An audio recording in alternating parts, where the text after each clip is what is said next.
warahmatullahi wabarakatuh, saudara-saudara pemirsa dimanapun saat ini menonton channel YouTube Agung Pos YouTuber. Kami saat ini berada di salah satu rumah makan, yaitu bersama Ketua MUI Ogan Ilir terpilih untuk periode 2021-2026, yaitu Dr. Nur Hasan SHG MAG. Pak Nur Hasan, selamat siang.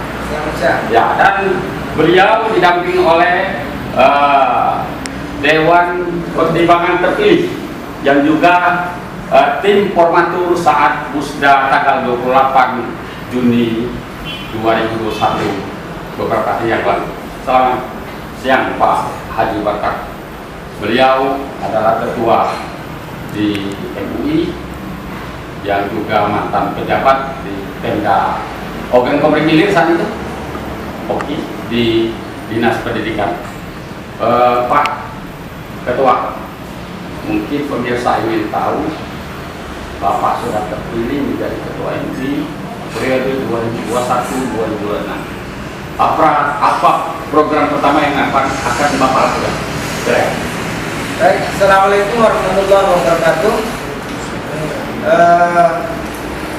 Alhamdulillah ya, semua rangkaian dalam Musda sudah dilalui dan saya diamanahi dalam hal ini sebagai ketua terpilih.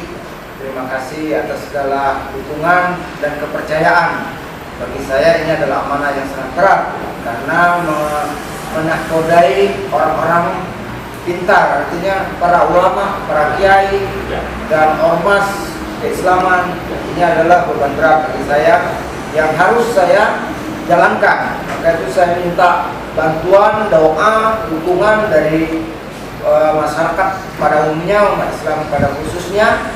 Dalam hal ini beberapa yang nanti yang akan saya laksanakan ya seperti yang ditanyakan oleh Bu Yang Sabar tadi. Tentu program yang sudah dicanangkan oleh pengurus lama akan kita lanjutkan yang belum dilaksanakan, rekomendasi-rekomendasi dengan memperhatikan beberapa hal yang bersifat apakah masih cocok diteruskan atau tidak. Ada dipertimbangkan? Akan dipertimbangkan untuk dilanjutkan. Bagi yang belum ada nanti akan kita lanjutkan dalam musyawarah. Musyawarah tentang penyusunan program kerja ke depan. Insya Allah apa yang diinginkan oleh pemerintah kemarin pada sambutan Bupati waktu pembukaan di Musda itu juga kita akan mengakomodir. Seiring apa yang beliau inginkan kita juga akan menimbangi dalam hal ini, termasuk sebagai lembaga pemasukan dan pemahaman bagi Pemda Ogan Ilir. Ya.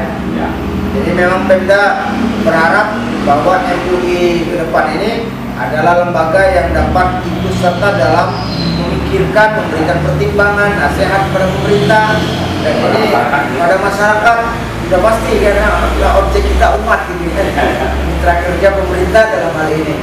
Ya, ini adalah satu kesempatan baik sebetulnya dengan pemerintah yang sudah membuka diri kan, bahkan sangat berharap dengan eksistensi dari MUI ke depan.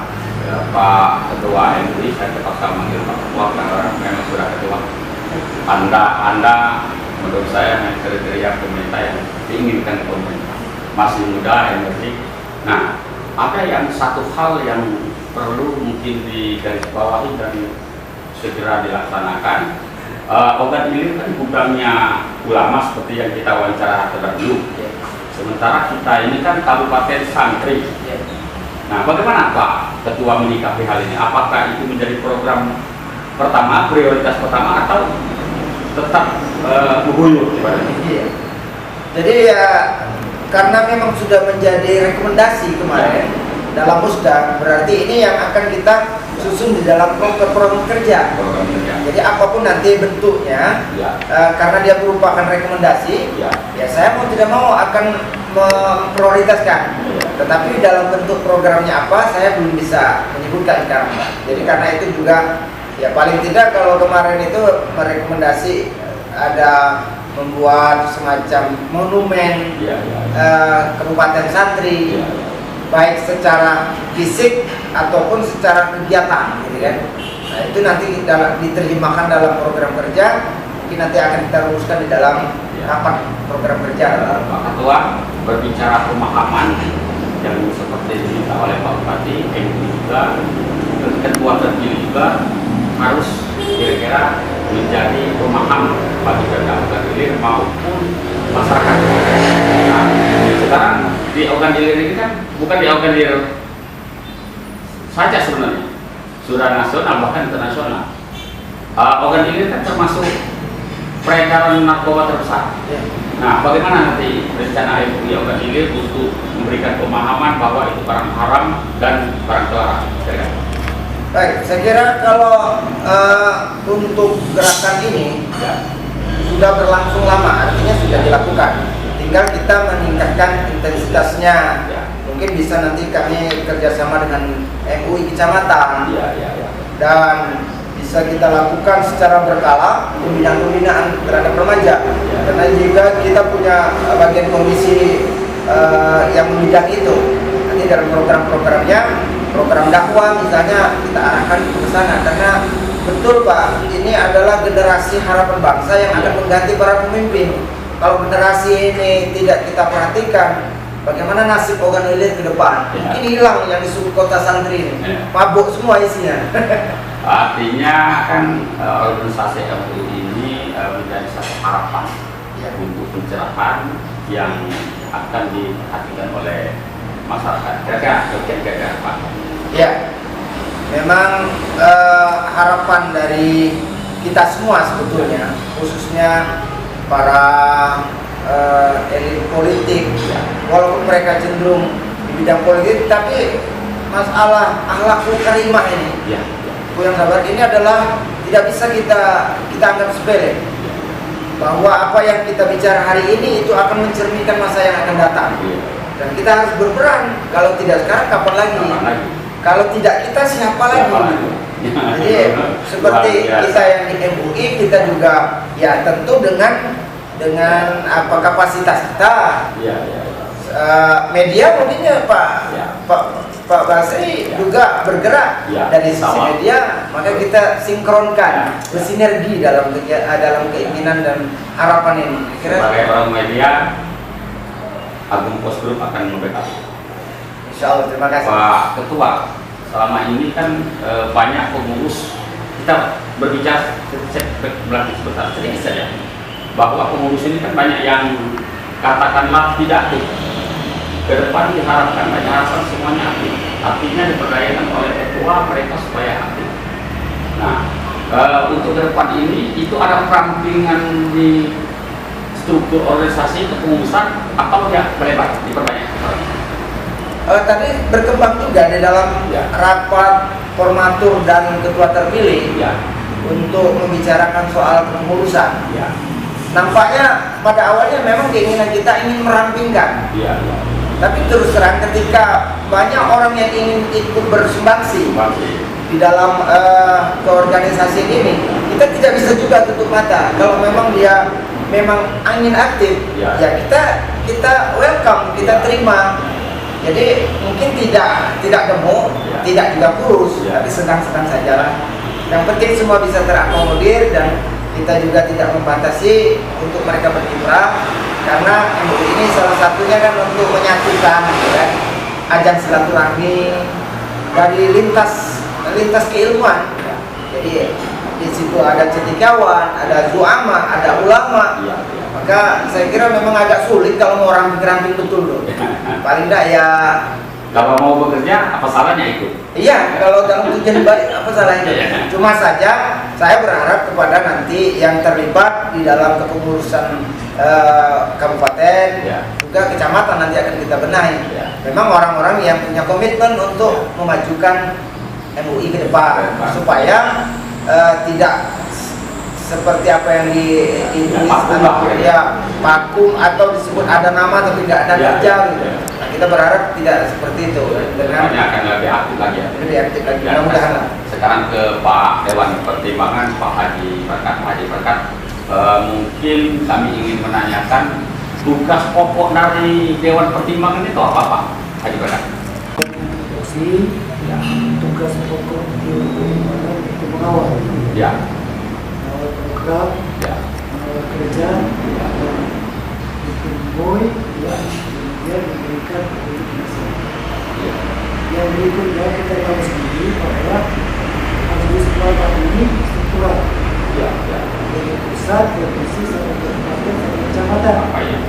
Jadi kita kebetulan majelis ulama ini sebagai jembatan, sebagai jembatan pusat ke daerah-daerah bawah untuk mensosialisasikan fatwa-fatwa. Jadi kita harapkan dengan yang dari pusat dan provinsi bahwa diberikan petunjuk fatwa-fatwa apa yang saya lakukan komunikasinya itu untuk simplifikasi pembahasan pada masyarakat. Nah, sekarang fatwa-fatwa ini masih banyak belum tahu, dan kita harus mensosialisasikannya. Untuk solusi itu kita nanti turun bawah bersama-sama dengan pengurus. Berbicara fatwa, Pak Haji Bakar. Fatwa itu yang dimaksud fatwa itu yang bagaimana? Mengingatkan. Fatwa itu petunjuk, mengingatkan. Mengingatkan Menurut syariat suatu hal yang menyimpang dari syariat. Ya. Syariat ini benar, ini salah. Itu fatwa. Bukan ngajari. Dia menyampaikan fatwa sudah tersirat. Artinya bisa sosialisasikan. Itu saat kapan itu? Saat kapan itu fatwa itu akan dikeluarkan? Setelah nanti aktif kita turun ke lapangan Ada temuan ya itu? Berdasarkan temuan gitu? Tidak. Nanti kita menyampaikan kepada masyarakat. Menurut fatwa MUI ini begini. Termasuk pada pemerintah. Kita bilang apa saya mengatakan. Yang kedua, karena fungsi sebagai partner pemerintah dalam bidang katakanlah memberikan petunjuk dalam bidang syariah, maka harus aktif bersama-sama pemerintah. Jadi kalau turun ke bawah, bersama orang pemerintah, saya terserah pemerintah segala macam. Saya kira memang fungsinya harus seperti itu, Pak Haji Bakar. Namun mungkin kita tetap bermitra Pak Haji Bakar, bermitra tapi ketika ada permasalahan memang yang harus dikontrol, diberikan fatwa kepada Pemda, saya kira MUI harus itu harus aktif. Pak Ketua dan Pak Haji Bakar, mungkin di akhir sesi wawancara ini kalau ada himbauan, saran, pendapat baik kepada nanti struktur organisasi kita, orang yang terrekrut di situ maupun kepada masyarakat, termasuk kepada pemerintah, Pak. Baik, saya sangat berharap bahwa kepengurusan yang akan datang ini adalah kepengurusan yang aktif, sehingga kita dapat mempersembahkan karya-karya, pemikiran-pemikiran untuk masyarakat, juga untuk pemerintah. Karena kita sebagai mitra tadi, mitra pemerintah dalam membangun umat, nah tentu pemerintah sangat berharap juga, artinya pendapat dari MUI tentang bagaimana terkait dengan kebijakan-kebijakan yang ada, baik itu yang sifatnya sosialisasi yang disebut Pak Embarkat tadi merupakan sosialisasi fatwa, atau justru ada permasalahan yang muncul di kabupaten kita yang fatwanya belum ada. Mungkin ini bisa kita godok dan kita carikan dasar-dasarnya. Kedua, juga saya berharap kepada umat Islam yang ada di Kabupaten Ogan Ilir, kiranya dapat bekerja sama dalam hal ini. Misalnya ada temuan-temuan di dalam masyarakat, ada aliran-aliran yang tidak sesuai syariat, itu dapat menyampaikan ke kami, sehingga kami dapat meneruskan bagaimana memprosesnya, apakah itu meresahkan masyarakat ataukah itu dari sisi keislaman, dari syariat tarbiyah salah. Kita akan kaji di komisi fatwa kita, lalu kita sampaikan kepada pemerintah. Ya Pak Ketua, seluruh kegiatan kan tidak terlepas dari kebudayaan saudara. Selain dari sumber pemerintah, bagaimana nanti MUI menggali dana? Selain dari pemerintah, ya tentu nanti kita carikan mungkin dari donatur-donatur dan dari donatur-donatur yang punya simpati terhadap gerakan ataupun dari organisasi MUI ini. Kemudian mungkin dari sifatnya kerjasama. Jadi kerjasama, pembiayaan itu barangkali ada lembaga yang bisa kita kerjasama, mereka punya biaya, kita yang mengerjakannya. Tapi intinya kita berharap kepada Pemda memperhatikan ini kegiatan Ya, ini, betul. terutama masalah pendanaan. Masalah pendanaan. Ya. Dan kemarin saya alhamdulillah terima kasih kepada Bapak Bupati. Ya. Di dalam sambutannya beliau sudah menyampaikan bahwa untuk MUI memang ada anggaran khusus karena memang sudah diatur oleh pemerintah, harus diberikan anggaran untuk menjalankan organisasi. Ya, luar biasa. Di terakhir Bapak Dewan Pertimbangan Pak Haji Batak ada himbauan kepada pemerintah, kepada masyarakat dan kepada anggota MUI sendiri, termasuk ulama. Silakan Pak. Terima kasih. Jadi karena kita tujuan satu, bahwa kita masyarakat di desa sini membuat masyarakat ini adil, makmur, sejahtera.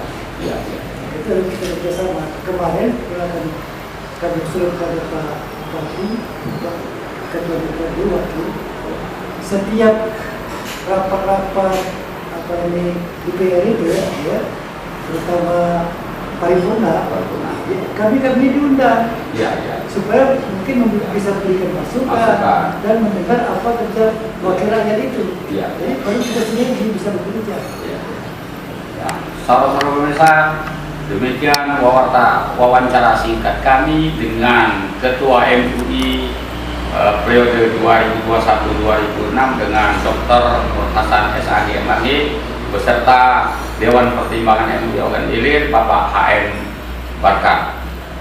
Lebih kurang kami mohon maaf, kepada Allah kami mohon ampun. Kami akhiri. Wassalamualaikum warahmatullahi wabarakatuh.